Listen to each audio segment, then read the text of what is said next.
নাও নাও আরও একটা get ready video নিয়ে আমি হাজির হয়েছি। তবে আজকে গেট রেডি ভিডিওটা একটু অন্যরকম হবে, বিকজ তোমরা অন্যান্য দিন আমাকে একাই সবকিছু করতে দেখেছো। আই মিন শাড়ি পরা, মেকআপ, হেয়ার স্টাইল। কিন্তু আজকে কিন্তু একদমই উল্টো, কারণ আজকে আমার মায়ের পছন্দ মতো সবকিছু শুধুমাত্র হালকা করে একটু মেকআপ করে নিয়েছিলাম আমি।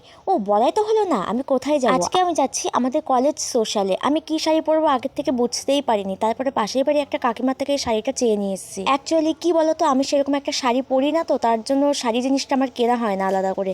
ওই মায়ের যা টুকটাক শাড়ি থাকে সেগুলো দিয়ে গেট রেডি ভিডিওগুলো বানায়। আর আমি শাড়ি পরি বিশেষভাবে এক পিন করে, কিন্তু এই শাড়িটা এতটাই পাতলা যে আমাকে পিন আপ করে পরতেই হলো। এবার হ্যাঁ, অনেকেই বলবে তোমার কি একটাই ব্লাউজ? আরে না গো, এখন তো ঠান্ডার সময়, তাই ফুল হ্যান্ডসের ব্লাউজ ছাড়া আমি পেলামই না কোনো রকম অপশন। আর ফুল হাতা ব্লাউজেস বলতে আমার কাছে একটাই ব্লাউজেস আছে। এবার বলো আজকের এই সিম্পল লুকে, আই মিন গলা আর কানের ছাড়া তোমাদের দিশা দিদিকে কেমন লাগছে? আর হ্যাঁ, কলেজের এই সোশ্যালে কি করলাম না করলাম সেটা নিয়ে কিন্তু আমার চ্যানেলে বড় ভিডিও চলে এসেছে। তাই আর দেরি কেন, এখনই যাও আর দেখে আসো।